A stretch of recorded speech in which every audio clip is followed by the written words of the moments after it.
Creo que para nadie escapa el hecho de que esta es una discusión, un debate en realidad, de la más alta importancia para el Senado de la República, para nuestro país. Y en ese sentido creo que el debate y su argumentación debieran ser igualmente sustantivos e igualmente serios. La Suprema Corte de Justicia de la Nación nos ha recordado varias veces que el contenido legislativo es tan importante como el proceso legislativo. Y sin duda celebro que hayamos decidido y acordado políticamente seguir todos los pasos del proceso legislativo para cuidar este importante debate. Y en ese sentido también celebro que se haya dado el espacio de poder tener aquí en comisiones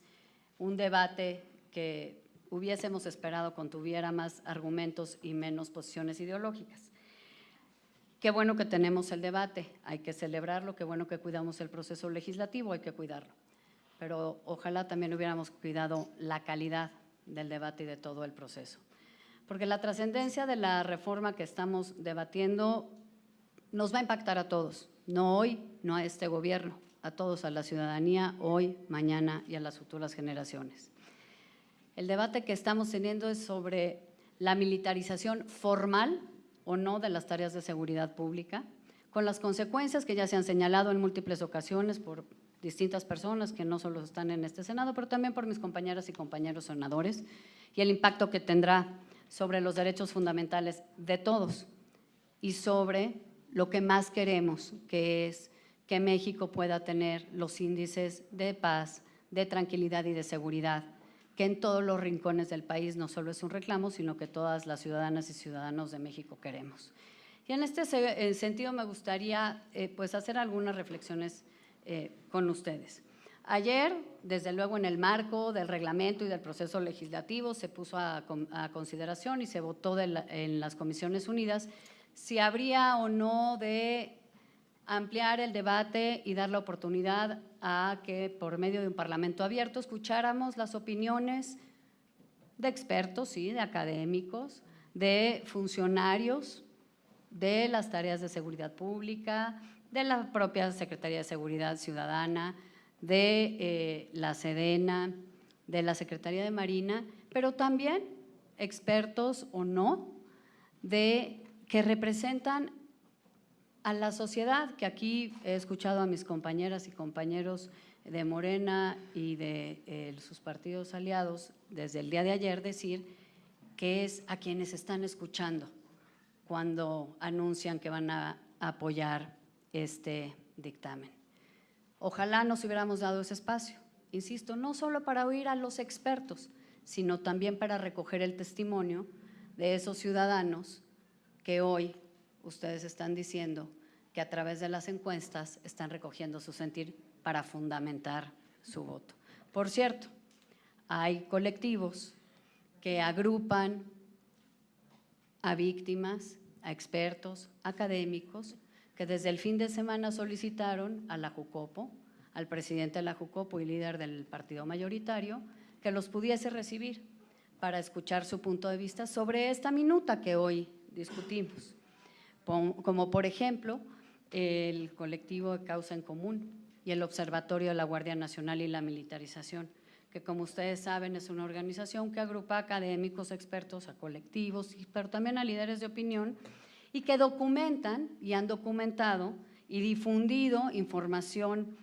que buscan que sea oportuna y cierta y que cada quien puede estar en su punto de vista de si lo logran o no, pero que es información ciertamente verificable sobre los aspectos de militarización que vivimos y los efectos que tiene nuestro régimen de derechos y libertades, manifestando su preocupación de que esta minuta viole el carácter civil que por disposición constitucional que nosotros mismos prácticamente en unanimidad determinamos debe tener la Guardia Nacional. Pero ni la Jucopo ni las Comisiones Unidas abrimos ese espacio por decisión de la mayoría para escuchar a ese pueblo que ustedes dicen no representar y que están utilizando como fundamento para argumentar su voto a favor. Si hubiéramos querido tener esa oportunidad, porque creo que un parlamento nunca debe rechazar escuchar los distintos puntos de vista, ya no solo de quienes representamos aquí a la ciudadanía, y aclaro, no me cansaré de hacerlo, todos la representamos legítimamente, no solo ustedes de la mayoría. Nunca deberíamos cerrarnos a escuchar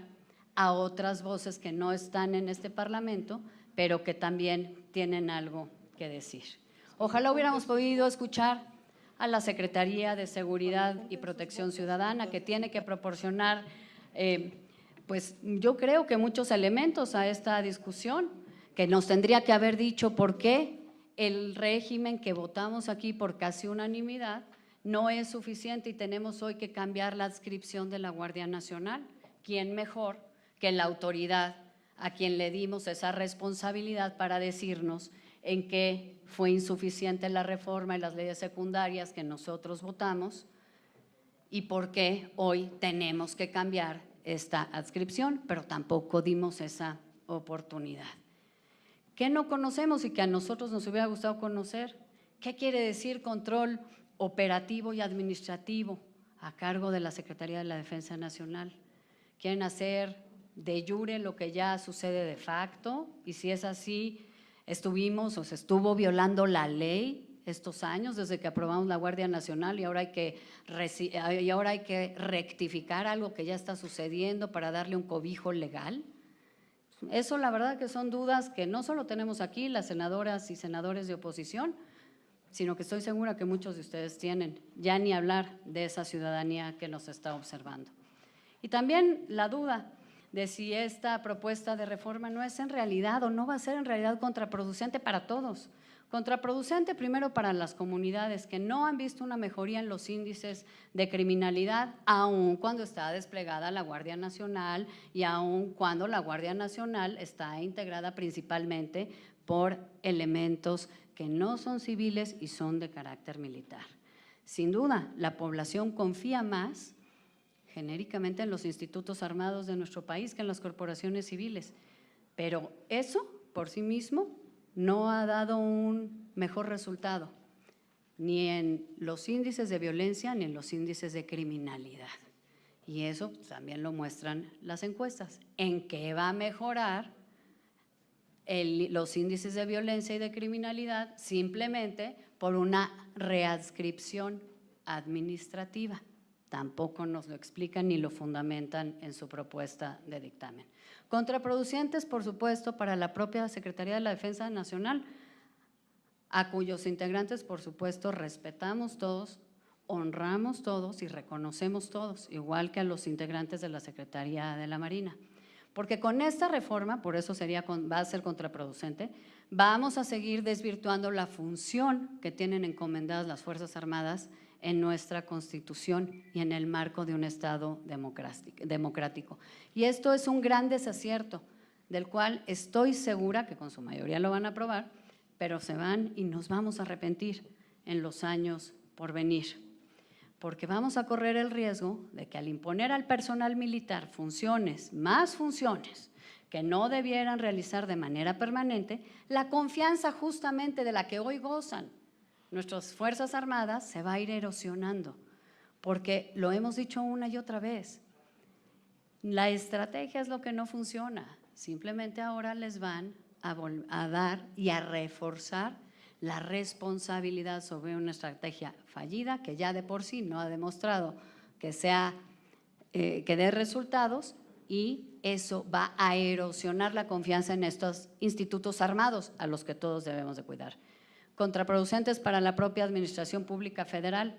porque si, como dice el grupo mayoritario, la Guardia Nacional seguirá siendo parte de la Secretaría de Seguridad Ciudadana, pero controlada por la Secretaría de la Defensa Nacional, pues seguramente va a haber un conflicto entre burocracias, la civil y la militar, con una fuerza inherente mucho mayor a la militar. Entonces hay que tener visión de Estado y entender que estas reformas se tienen que hacer con las miras a que perduren en el tiempo, no a justificar una narrativa de un gobierno, de este o del que sea. Creo que de ese error ya todos deberíamos haber aprendido. Y contraproducente también para los acuerdos que en este Senado se podrían alcanzar en un futuro, porque apoyar una propuesta como esta es desdecirse de los acuerdos que aquí generamos entre todos en 2019. También quisiéramos una explicación puntual de por qué este cambio de posición. Entre todos construimos una propuesta de Guardia Nacional con una adscripción a la Secretaría de Seguridad Pública y Ciudadana que hoy revierten con este proyecto de dictamen sin ninguna explicación. Otras dudas, ¿cómo puede la Guardia Nacional no ser un cuerpo militar si estará controlada administrativa y operativamente por militares, si su escalafón es militar, si ya no van a necesitar sus elementos permisos para portar armas que son de uso exclusivo del ejército, si el nombramiento de su comandante se originaría en una propuesta militar, si sus programas de capacitación y manuales van a ser militares y si se excluye, por cierto, a la Secretaría de la Marina de la participación en su diseño, responsabilidad y control.